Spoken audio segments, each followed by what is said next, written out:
Bom dia, pessoal. Vamos lá, vamos começar a nossa aulinha de hoje. Deixa eu abrir os slides aqui para vocês. E aí, tudo tranquilo por aí? Muita chuva? Deu uma chuviscada pra cá, hein, professor? É, rapaz, aqui na minha região choveu muito.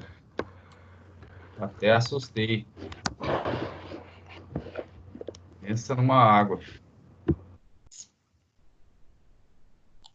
Vamos lá. Estão vendo os slides?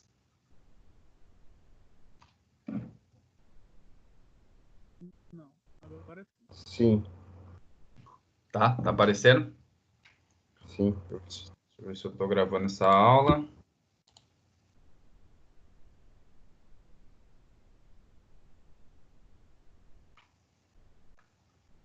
Maravilha. Vamos lá.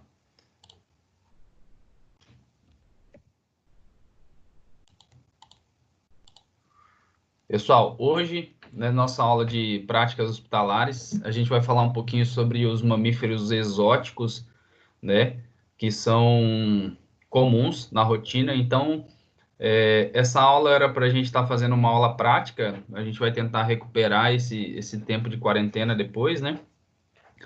E na nossa aula prática, não só pequenos a gente atende, mas atende também animais exóticos e silvestres, né? E hoje eu quero mostrar para vocês aqui quais são os exóticos mais comuns que aparecem na rotina, ok? Começar então pelo furão, né? Então o furão também chamado aí de ferret, ele é um mustelídeo, é um animal que não existe naturalmente, é um animal exótico, né? Não tem esse animal normalmente aqui no estado, no Mato Grosso do Sul. Então normalmente esses animais eles são importados dos Estados Unidos, né? Um animal que quando ele vem para cá a gente compra ele legalizado, né? Então ele vem marcado com microchip, já vem castrado também para impedir a reprodução, né? Não deixar com que esses animais eles se reproduzem aqui. Então é um animal do grupo dos mustelídeos, tá? Ele tem uma expectativa de vida aí de 5 a 10 anos, tá? Então, relativamente esse animal ele acaba vivendo bastante, né? 10 anos se tiver um bom cuidado, né?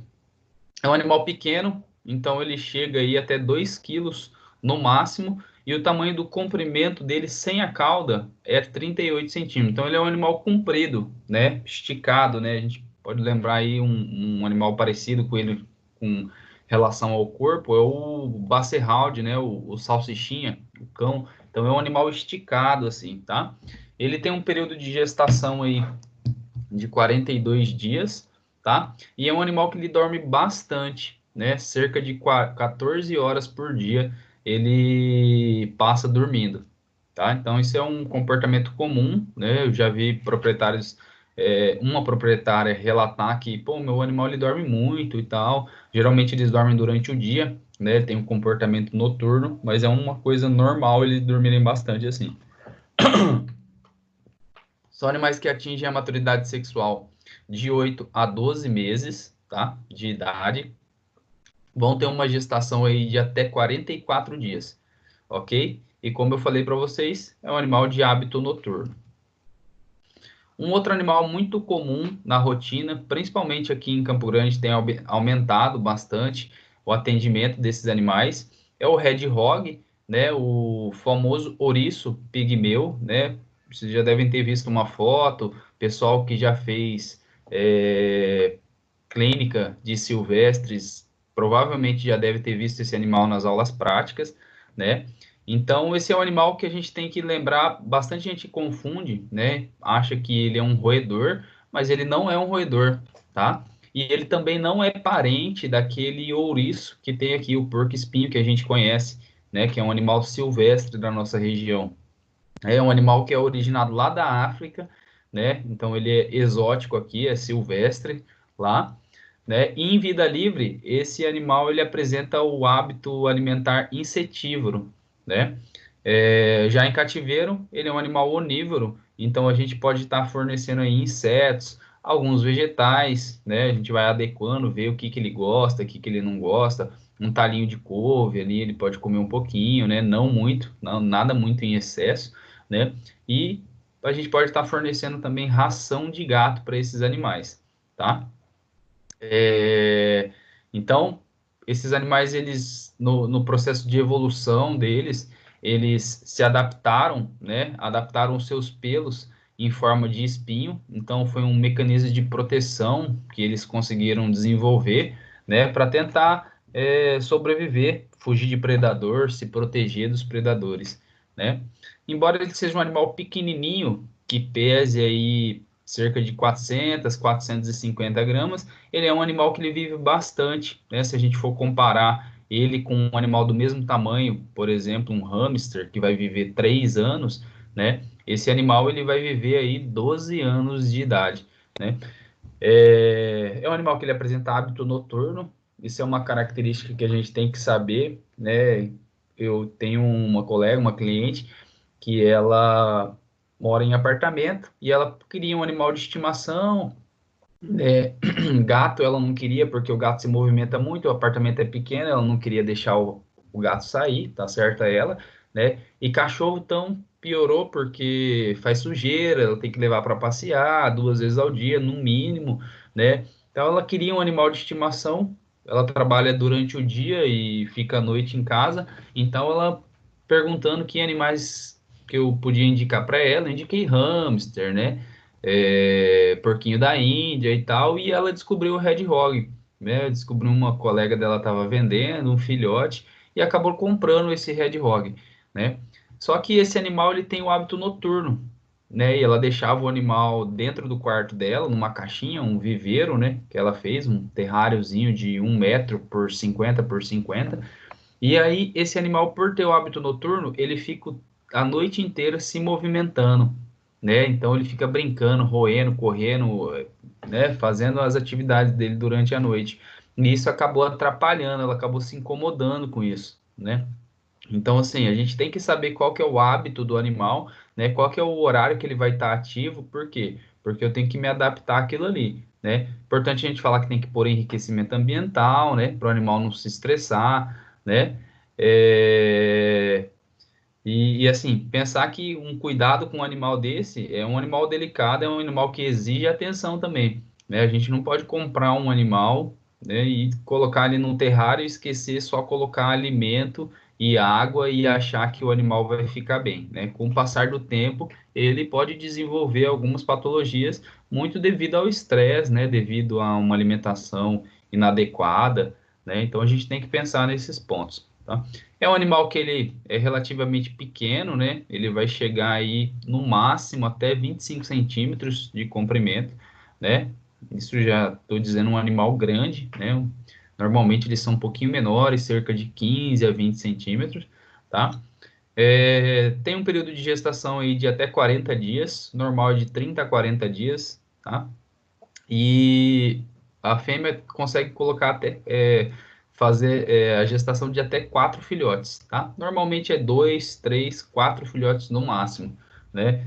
É, já vi relatos de matrizes que pariram até 6 filhotes, né? Um só não sobreviveu, então sobreviveram 5, tá? Mas não é muito comum. O normal é cerca de 3, 4 filhotes.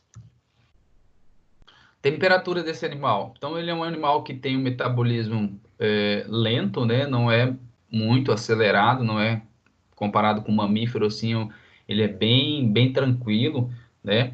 Então, a gente precisa saber disso por conta da temperatura corporal, né? Que a gente precisa aferir sempre que for fazer um exame físico de um animal que chega na nossa clínica para a gente consultar.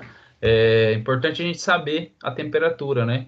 E esse animal ele tem a temperatura super baixa, né? Por volta de 34 graus, 34,5 é considerado normal, né? É importante a gente saber esse lance da temperatura, né? Saber a normalidade. Eu digo para vocês que é difícil a gente decorar todas as espécies, né? Principalmente quem for a trabalhar com animais exóticos, né? Então, imagine você decorar temperatura normal, temperatura, frequência cardíaca e respiratória. de todos os animais que aparecem na sua clínica. Então, decorar do furão, do hedgehog, do hamster, do rato, né, que é o mercol, da calopsita, Então, imagina, acaba ficando um pouquinho difícil, né? É possível, né? Mas a gente pode se confundir. Então, a dica que eu dou para vocês é faz uma tabelinha de temperatura corporal, a gente consegue fazer fácil no Excel, né? Fica bem planilhado. Então, temperatura corporal, frequência cardíaca, frequência respiratória. E aí embaixo você vai colocando todos os animais que normalmente você atende na sua rotina ali. Imprime essa tabelinha, põe no seu consultório ali, isso vai facilitar muito, né? No dia a dia ali no exame físico, tá? Doenças comuns desses animais, sarna, então isso é muito comum, vocês podem perceber nessa foto aqui, né? Todos os pelos deles, que são os espinhos, eles começam a cair, né? O animal ele começa a se coçar e, consequentemente, ele vai trazer um incômodo para ele, né? Como que a gente consegue diagnosticar uma sarna? Né? A gente faz um raspado, vocês lembram na aula de coleta, material biológico que eu falei para vocês 2 semanas atrás. Inclusive, eu postei o link dessa aula na unidade 1, tá? No portal de vocês. Eu acabei subindo aquela aula para o YouTube, copiei o link e colei lá. Então, depois vocês deem uma olhada lá, ver se todo mundo conseguiu acessar, tá? A aula de coleta. Então, lá a gente falou um pouquinho como que a gente pode diagnosticar uma sarna, e é através do raspado, né? Normalmente a gente faz um raspado profundo, né? A gente usa uma lâmina de bisturi, onde a gente faz esse raspado profundo para tentar identificar o parasita, o que está causando isso aí. Algumas sarnas, elas ficam na camada mais profunda da pele, né? Opa, desculpa. E é por isso, então, que a gente tem que fazer esse raspado profundo, porque muitas vezes a gente faz ele superficial demais e não vai vir a quantidade exata de material para a gente constatar o problema desse animal, tá? Um raspado é simples, acho que é importante praticar. O objetivo dessa disciplina é a gente praticar, né? Vamos ver se a gente consegue um animal para a gente treinar algumas coletas, né? Algum animal de consulta de proprietário para a gente estar fazendo esse procedimento, ok? Muito comum isso também em coelhos, né? Sarna de coelho é uma coisa que é comum na rotina, tá? Doenças nutricionais também é muito comum, né? Nesses animais, então, lembrar que ele é um animal insetívoro, né? Na vida, em vida livre, né? E ele acaba se tornando onívoro, né? Quando a gente traz ele para o ambiente doméstico, mas a gente precisa lembrar que é importante dar uma fonte de proteína para ele, né? Então, podem ser insetos, a gente pode produzir tenebro, baratinhas, né? Não aquela barata de casa, de esgoto, né? Mas a gente, caso for dar uma baratinha, pegar aquela barata silvestre, né? Que a gente encontra na mata, né? Embaixo de pedras e tal, né? E não aquela barata de esgoto. Problemas degenerativos, né? Isso pode acontecer também, tá? Paralisia dos membros, isso é uma coisa que também pode acontecer, e geralmente esses problemas degenerativos e a paralisia dos membros, eles acabam acontecendo por causa de consanguinidade, né? Então, muitas vezes, o que acontece? A gente adquire um animal que ele não é de procedência, né? E aí a gente não sabe como que está sendo a cruza desses animais. E muitas vezes o proprietário pode estar cruzando parentes ali, né? Então, mãe com filho ou entre irmãos, né? E aí, com o passar do tempo, isso acaba gerando um grande problema, que é o problema da consanguinidade, que pode estar fazendo esse animal desenvolver problemas degenerativos, né? Problemas nervosos, né? Ou até paralisia dos membros, né? Então, isso é um problema muito comum. Lembrando que o hedgehog ele não é um roedor, tá? Então ele não é um roedor, ok? E aí existem uma série de roedores que a gente pode estar atendendo na clínica também, né? Então hamster sírio, porquinho da Índia, mercol, gerbil, né? Esquilo da Mongólia. Então tem uma série de roedores. Esses animais cada vez mais eles têm sido adquiridos, né, por pessoas. Hoje a gente percebe que as pessoas elas estão morando bastante em condomínios fechados, apartamento, então muitas vezes ela não tem quintal para criar um cachorro, não tem espaço para criar um gato, e elas querem um animal de estimação e elas estão optando pelos animais exóticos. É por isso que está crescente, se a gente for ver isso num gráfico, está muito crescente, né? As pessoas adquirirem esses animais diferentes, animais exóticos e animais pequenos, né? Então, por conta de falta de espaço, muitas vezes você consegue ali um terrário, uma gaiola e já consegue ter um animal de estimação para ter uma interação ali e sair um pouquinho do tédio, né? Então, os animais mais comuns são os hamsters, né? Os roedores mais comuns, os porquinhos da Índia, os mercol, gerbil, né? Esquilo da Mongólia. Então, esses são os mais comuns, tá?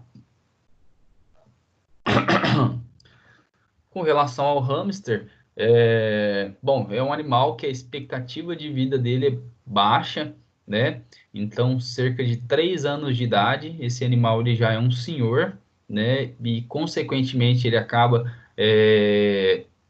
aparecendo alguns problemas, né? Algumas doenças, tumores, né? Então, é muito comum nesses animais por volta dessa idade. É importante a gente falar sempre isso para o proprietário, até uma pessoa que for adquirir, né? Dizer, ó, o hamster é um animal super legal, tal, não sei o quê, mas ele vive pouco, ele vive 3 anos, e 3 anos passa muito rápido, né? E assim, as pessoas elas se apegam nesses animais, e aí, por volta do terceiro ano, o animal já é um idoso, acaba vindo a óbito, e a pessoa acaba ficando um pouco mal com essa relação, né? Eu tenho alguns clientes aí que ficaram bastante sentidos, assim, né? Por conta do animal viver pouco, né? Eles imaginavam que iam viver um pouquinho mais, né? E por volta dos 3 anos, eles começaram a apresentar alguns problemas que eu até vou mostrar para vocês, tá? É um animal que tem um peso aí 25 gramas adulto, né? Esse é o peso normal. Existem animais mais pesados, mas aí provavelmente está com sobrepeso, né? Um pouquinho de obesidade e tal. A gente tem que tomar cuidado com isso.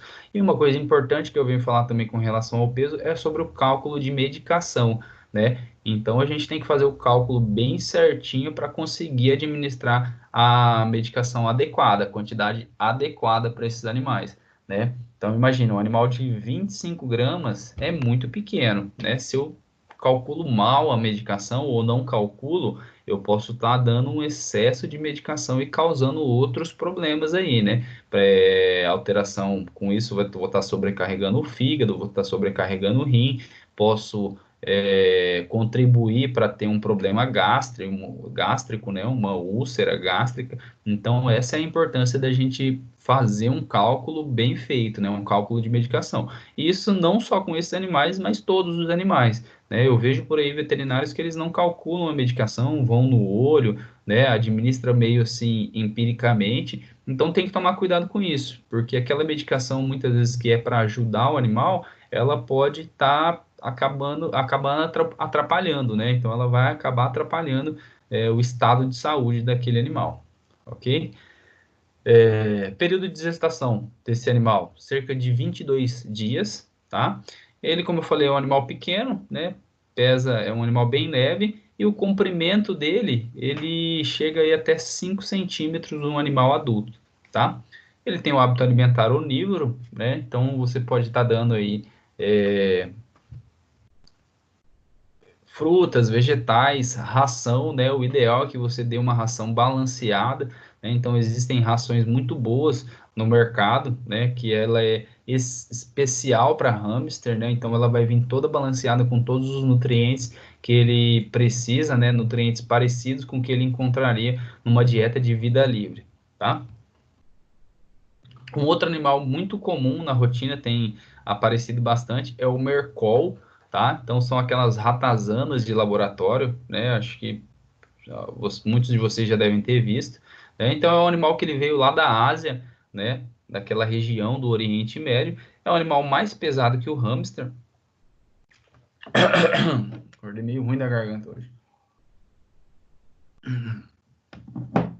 Então, é um animal que pesa aí até 600 gramas, né? Um animal pesado, né? Então facilita no nosso cálculo de medicação, né? A gente não precisa fracionar tanto nem diluir, né? É um animal que chega aí até 30 centímetros de comprimento e também tem hábito noturno, tá? Importante falar isso.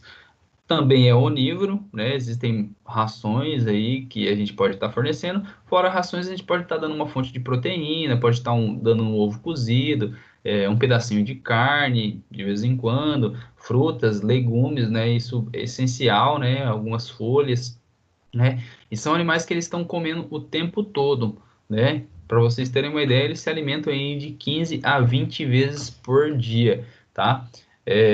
Então, assim, é um animal que está sempre se alimentando, então tem tendência a ser obeso, a gente tem que tomar cuidado com isso, né? Isso acaba sendo maléfico para o animal. E assim, lembrar que dentro do recinto onde ele vive ali, da gaiola e tal, ele precisa fazer uma atividade física, tá? Então a gente tem que ter maneiras para fazer o enriquecimento ambiental, tá? Para que ele faça ali um exercício e não fique sedentário, tá? O sedentarismo vai acabar levando o animal a apresentar outros problemas, tá? Com relação à reprodução, então, é um animal que se reproduz muito rápido, né? Roedores, na verdade, eles acabam se reproduzindo muito rápido, e com apenas 3 meses de idade, eles já começam, né? Já estão maturos sexualmente, então eles já começam a atividade reprodutiva com 3 meses de idade. A gente tem que tomar cuidado nisso quando a gente tem um macho e uma fêmea, né, no mesmo recinto. Então, rapidamente a gente vai ter vários filhotes ali se a gente não cuidar, tá? Gestação. Eles podem ter até 12 gestações por ano, tá? Então é muito rápido, né? Então, por isso que ratos, eles acabam sendo um problema, né? Esses ratos, ratazana, rato de esgoto, porque por conta da reprodução deles, que é muito rápida, e a quantidade de filhotes, ó, eles podem dar até 12 filhotes em cada gestação. Então, imagina, de 8 a 12 gestações por ano, tendo aí de 7 a 12 filhotes. Então, imagina a quantidade de filhotes, mais de 120 filhotes por ano um casal pode ter, né? Então a gente tem que tomar cuidado com isso. Tempo de gestação, cerca de 3 semanas, tá? Alimentos proibidos para esses animais, né? Então o abacate, né?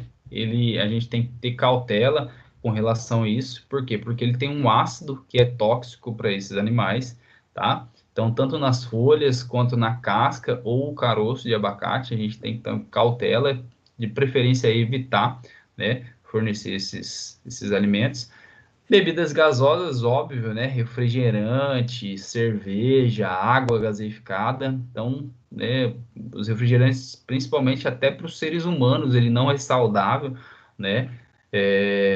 A gente toma porque é muito gostoso, tem muito açúcar, é doce, dá um prazer ali, né, no nosso paladar, mas ele faz muito mal, né, para o nosso estômago, né? Eu não sei se vocês já viram alguns vídeos aí, mas tem refrigerante que a gente utiliza para desentupir a pia. Então, se a gente consegue desentupir a pia com esse refrigerante, imagina o que ele faz no nosso organismo, né? E com os animais é a mesma coisa. Eu já vi proprietário que, não, ele adora refrigerante, né? Meu animal aqui, papagaio, já vi a galera dando refrigerante para papagaio. Então, assim, querendo ou não, a gente está fazendo com que esse animal ele tenha um desconforto e futuramente ele pode estar trazendo, tá tendo um problema, né? O desconforto que eu digo é daqui um tempo, naquele momento ele vai gostar, vai achar super saboroso e tal, mas daqui um tempo ele vai apresentar o efeito colateral, tá? A mesma coisa o chocolate, né? Então, o chocolate ele tem alguns alcaloides ali que causam intoxicação, né? Então a gente tem que tomar cuidado com o chocolate, não só para animais exóticos, mas cães, gatos, animais em geral. O milho seco também, tá? Esse milho, ele pode conter alguns fungos, né? E esses fungos, eles liberam algumas toxinas, né? A fumonisina é a principal, tá? Então, ela pode dar alteração hepática e estimular o aparecimento de câncer no fígado, tá? Então, esses animais já têm tendência a ter uma neoplasia, né? Quando eles vão ficando velhos, E aí, se a gente acabar fazendo uma alimentação inadequada, a gente vai estar acelerando esse processo. Então, tem que tomar cuidado. Feijão seco, não é legal a gente fornecer esse grão, né? Justamente porque ele tem inibidores de protease, né? Então, as proteases são aquelas enzimas necessárias para degradar a proteína, né? Digerir. Então, eles acabam bloqueando essas proteases. Então, a gente tem que tomar cuidado com isso. Banana verde, né? Então, ela tem um amido ali que ele acaba demorando para ser digerido e ele pode estar fermentando no intestino, né? Isso causando cólica, dor, mal-estar, tá? A batata também é uma outra coisa que a gente tem que ter cautela, né? Se eu tenho fornecer a batata, principalmente ela crua, ela tem uma toxina chamada solanina, né? Então ela pode estar causando distúrbio gastrointestinal e neurológico nesses animais.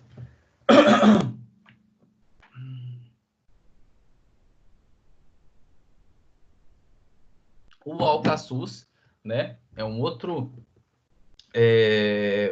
ingrediente que a gente tem que proibir, né? Não podemos fornecer. Ele está presente em algumas plantas e em algumas balas também, né? Então, além do açúcar das gomas, das balas, o alcaçuz ele é um outro produto que a gente não deve fornecer.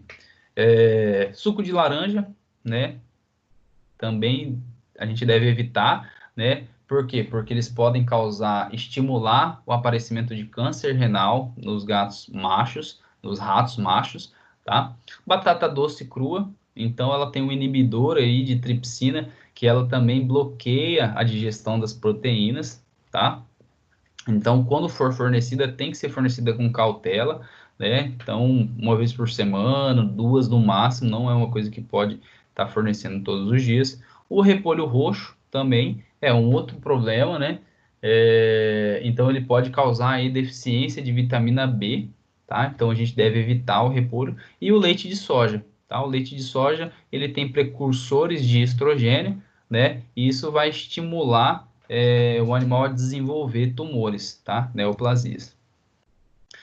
Um outro animal comum na rotina é o porquinho da Índia, né? Então, esse é um animal um pouquinho maior do que o mercol, né? Bem maior do que o hamster. Então, ele pode atingir um peso aí de até 1,2 quilos, um animal adulto, tá? E o comprimento de 20 a 25 centímetros.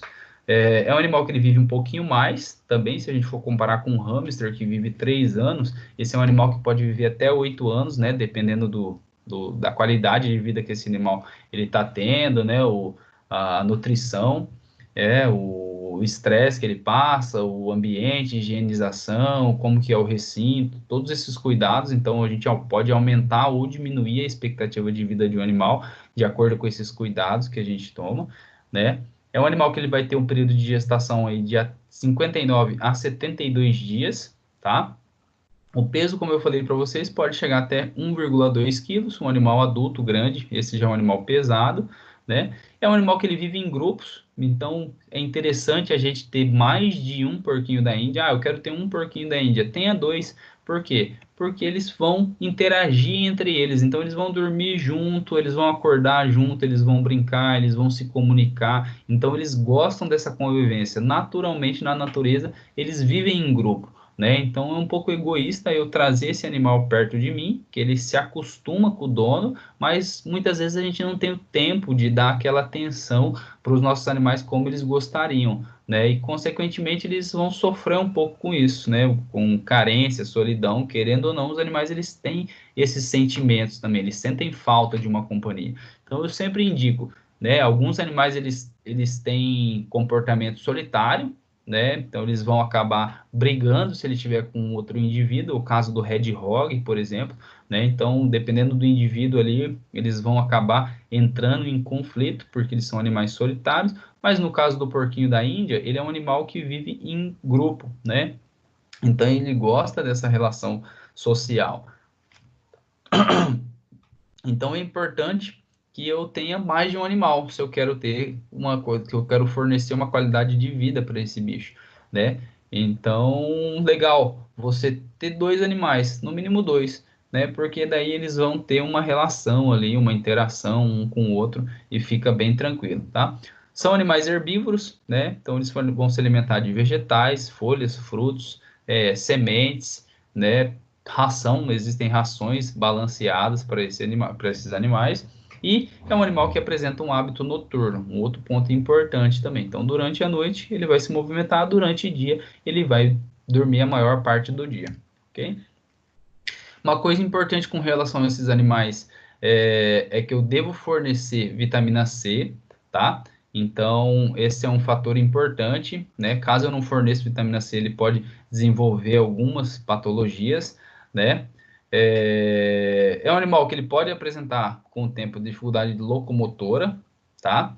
E justamente a vitamina C ela vai ajudar nesse processo, né? A não desenvolver algumas doenças, né? E é importante que eu faça uma suplementação, existem na farmácia a vitamina C em gotas, né? Então é importante que eu forneça aí cerca de 15 a 20 miligramas por dia. Eu posso estar pingando isso na água, posso estar fornecendo na alimentação, né? Posso estar dando fontes de vitamina C naturais, né? Como laranja, acerola. Então é uma coisa importante, tá?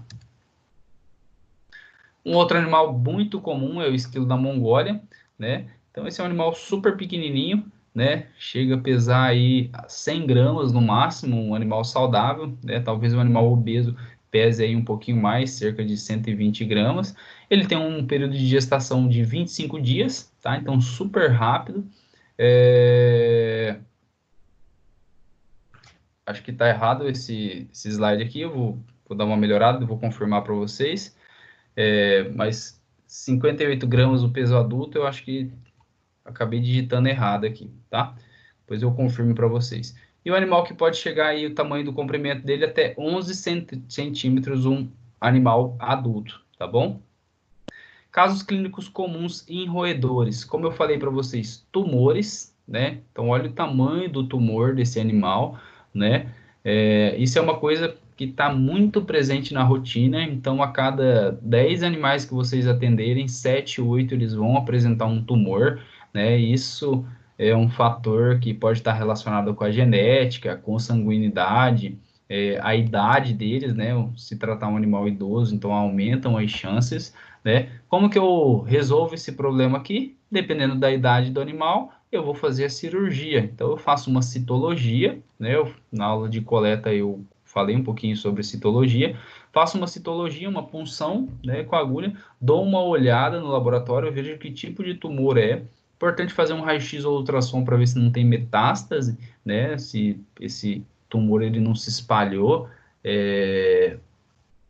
por outros órgãos do corpo, né? E aí levo para a mesa de cirurgia e faço a extração, retiro esse tumor, tá? Então isso é bem muito comum na rotina. É importante quem for trabalhar com esses animais pegar a mão da cirurgia para estar sempre conseguindo resolver esses problemas. E uma outra coisa muito comum é com relação aos dentes desses animais, né? Então isso é chamado de maloclusão dentária, lembrando que os dentes dele eles nunca param de crescer, então ele necessita se alimentar de alguma coisa rígida ali para que eles possam estar gastando, fazendo o desgaste natural desses dentes, né? Uma vez que eles não se alimentam de alimentos mais rígidos, que eles não façam esse desgaste dentário, eles vão precisar ir até o veterinário para fazer manualmente esse desgaste, tá? Porque como são dentes que eles nunca param de crescer, eles vão crescendo, crescendo, e muitas vezes eles começam a encostar na gengiva superior ou causar alguma lesão ali. Então, normalmente, o sinal clínico que a pessoa, que a queixa principal que o proprietário vai vir para a clínica é com relação a emagrecimento do animal. Ah, meu animal está comendo pouco, começou a emagrecer, emagrecer. Então, no exame físico, a gente sempre dá uma olhadinha nos dentes desses animais, como que tá? Então, para fazer o desgaste, a gente normalmente usa uma Dremel, né, uma maquininha, né, onde ela tem uma velocidade de rotação, e aí a gente cede esse animal, né, se for um animal um pouquinho mais agitado, e faz o desgaste dentário, tentando deixar os dois bem pareadinhos ali, encaixando perfeito um no outro. Uma doença comum nesses animais é a pasteuréola, né? Por isso que é importante eu fazer alguns exames, desde um hemograma, um SUAB, né? Um SUAB anal, né, onde eu posso estar identificando aí o agente infeccioso. E aí eu tenho que entrar com antibiótico, imunoestimulante, né, para tentar estar resolvendo o problema desse animal, tá? Um outro animal muito comum são os lagomorfos, né? Então, os lagomorfos são os coelhos, né? Coelhos domésticos, existem várias raças aí, e as lebres são os animais silvestres, né? Que tem aqui na nossa região, né? A diferença dele para os roedores são os dois pares de incisivos superiores, né? Enquanto os lagomorfos eles apresentam dois pares, os roedores eles apresentam um. Lembrando que os dentes deles sempre estão crescendo, né? Então eles, como os roedores, o dente nunca para de crescer, então é necessário que eles façam o desgaste dentário, né?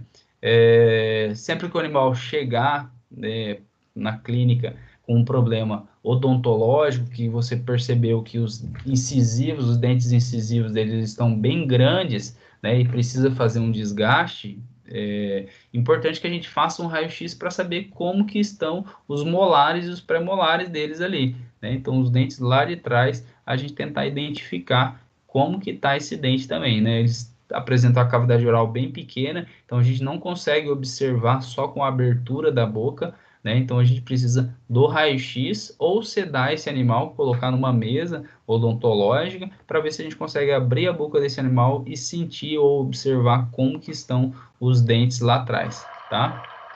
Já mostrei esse videozinho para vocês, né? Então eles têm uma mastigação com movimentos laterais, né? Então é importante a gente observar os dentes lá de trás, ver se não está com uma maloclusão, para não atrapalhar no problema, né, na nutrição desses animais, né? Lembrando que a nutrição ela é uma das coisas mais importantes, né? Se o animal ele se alimenta bem, consequentemente o sistema imunológico dele vai estar bem, vai estar bom, vai estar funcionando perfeitamente e dificilmente esse animal ele vai ficar doente. Eles são animais herbívoros, né? Então eles vão se alimentar normalmente de frutas, verduras, legumes, rações, né? E eles são animais que praticam a coprofagia, né? Vocês lembram disso aqui? Cheguei a mostrar para vocês na aula de silvestres, né? Então, esses são os secotrófos, né? É um material que ele é muito rico em vitamina do complexo B e eletrólitos, tá? Então, eles acabam se alimentando desses secotrófos, né? Às vezes eles tiram diretamente do ânus e ingerem. Então, é muito comum a pessoa levar o animal no veterinário e falar, ó, eu acho que meu coelho ele está precisando tomar um vermífugo porque ele está comendo as fezes. Eu vejo ele mexendo ali no ânus e tirando um pouquinho de cocô e ingerindo, tá? E aí a gente já sabe que, na verdade, o que ele está fazendo é retirando um secotrófo, né, da genital ali, do ânus, né, e acaba ingerindo esse material que é super rico em vitaminas do complexo B e eletrólitos, tá? Reprodução desses animais. Então, eles atingem uma maturidade sexual de 18 a 22 semanas, tem uma gestação de 31, 32 dias, mais ou menos. Podem ter uma ninhada de até 10 filhotes, né? Então, é um animal que ele se reproduz muito, a gente até brinca, nossa, fulano se reproduz igual coelho, tem 10 filhos, não sei o quê. Justamente por isso, porque ele tem uma reprodução muito rápida, né? E o desmame dele é cerca de 30 a 35 dias, tá? Um animal que pode viver até 10 anos de idade, então o normal é de 5, mas se ele for bem cuidadinho, né, tiver uma alimentação boa, uma qualidade de vida, espaço para ele brincar, caminhar, fazer exercício, né? Então ele pode viver aí até 10 anos de idade, dependendo da raça. Ele pode ter de 1 até 10 quilos, então tem aqueles coelhos gigantes, né, que chegam até 10 quilos, tá? Essa é a dentição deles, né? Então, eles têm dois pares de incisivo superior, um inferior, não apresentam caninos, tem 3 pré-molares superiores, 2 inferiores, e 3 molares superiores e 3 inferiores, tá?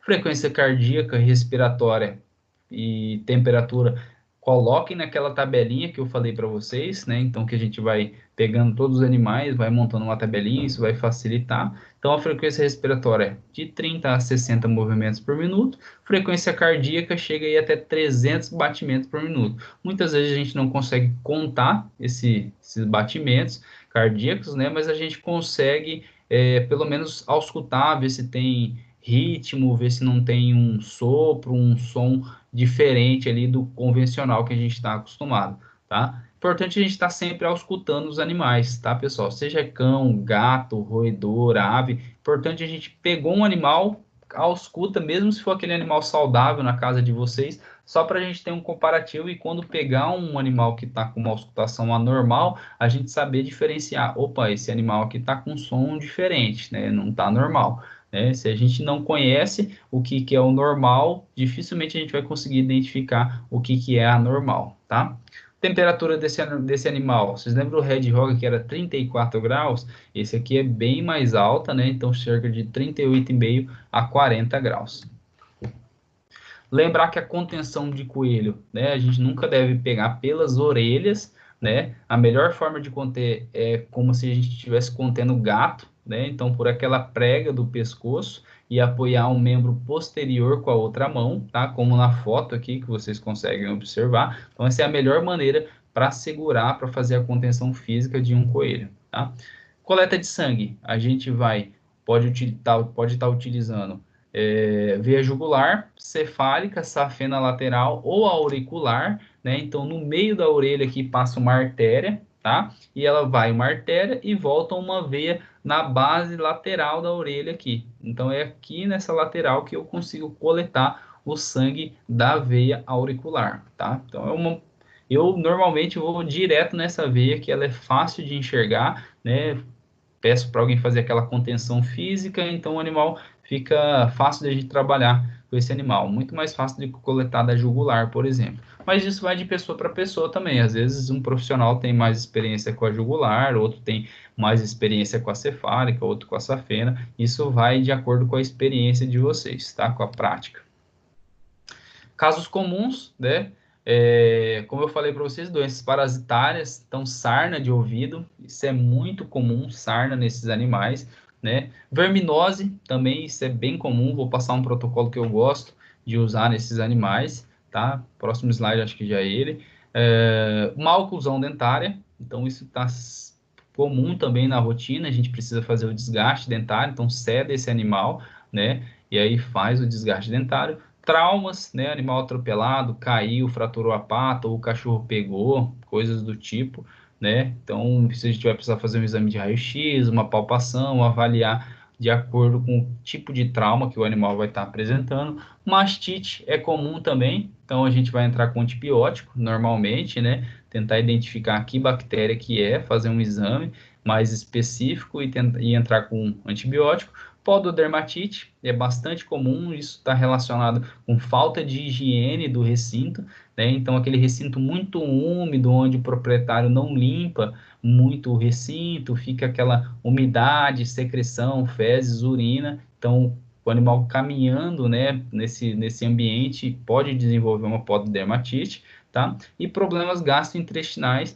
isso aqui está relacionado muito com a nutrição, né? Então, uma alimentação inadequada, a gente pode estar aí contribuindo para desenvolver problemas gastrointestinais. Então, a gente tem que avaliar a causa, mudar, né? Tentar avaliar o que está causando isso, se for o caso de alimentação inadequada, adequar melhor essa alimentação e muitas vezes entrar aí com alguma medicação para estar ajudando nesse problema gastrointestinal, diminuindo a diarreia, né?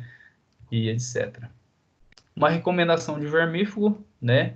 Então, eu gosto de passar, geralmente eu mando manipular, né? Então, eu gosto de mandar manipular o praziquantel com o febendazol, porque ele vai pegar cestosas e nematodas, né?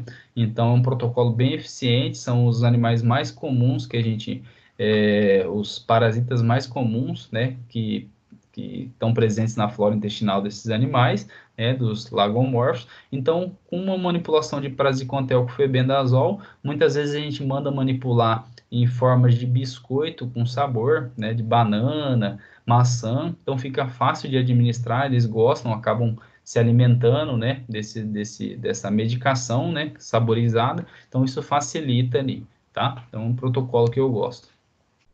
E, para finalizar, a gente tem que relembrar dos fármacos que a gente não pode estar usando nos coelhos, né? Então, amoxicilina com clavulanato, ampicilina, cefalosporina, clindamicina, lincomicina, canamicina, né? Todas essas vão causar enterotoxemia. Então, a gente deve evitar utilizar esses animais, né? Fora a procaína, então a gente deve evitar de usar a procaína em filhotes, né? Eu, particularmente, nunca usei nem em outras espécies essa medicação, não está comum na minha rotina, no meu protocolo, né?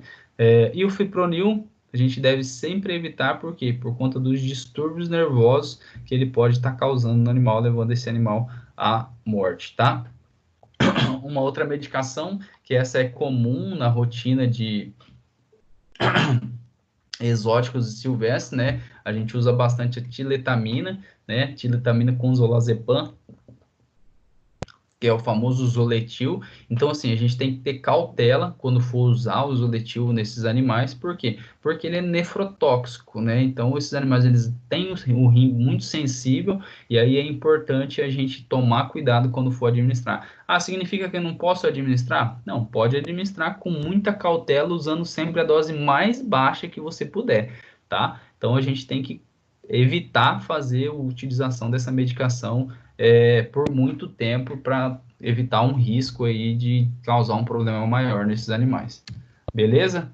Pessoal, nossa aulinha de hoje era isso, tá? Então, uma aula super tranquila. Eu vou disponibilizar esse vídeo para vocês, vou colocar ele lá no YouTube e vou mandar o link na aula de vocês lá no portal, tá? E aí isso vai facilitar o estudo. Lembrando que a semana que vem vocês vão ter uma provinha, né? Uma provinha online, eu acho que todo mundo já está por dentro do Google Forms, né? E aí eu vou disponibilizar esse material e também esse material de estudos, os slides, eu vou postar lá no portal para vocês fazerem um resuminho e irem um pouquinho mais afiado para N1, tá? E lembrar vocês que na N2 o conteúdo ele é cumulativo, então aproveitem para tirar uma nota boa, dar uma estudada boa nesse material que tem pouca matéria, né? E na N2 a gente, se Deus quiser, já vai estar voltando para as aulas presenciais, e o nosso conteúdo do N2 vai ser cumulativo, então vai ser o conteúdo do semestre inteiro, tá? Aproveitem para estudar aí. Se alguém tiver alguma dúvida, tá? Pode estar me perguntando aí. Alguém tem alguma Professor, dúvida? Opa, pode falar? referente à prova, vai ser somente esse slide aqui de hoje? Qual vai ser o conteúdo que o senhor vai Ó, passar? o meu conteúdo vai ser esse material de hoje e aquela aula de coletas, Ah, tá. Que foi da tá? primeira. Eu já postei lá, esse material eu já postei lá no portal. Uhum.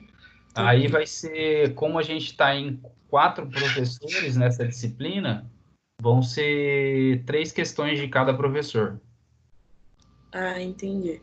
tá? Daí não entendi, então. Beleza? Vai, Obrigada. vai ser tranquilo. Uhum. Só dar uma estudadinha, né? Tá no jeito já. Tá bom? Alguém, mais alguma dúvida? Quer perguntar alguma coisa?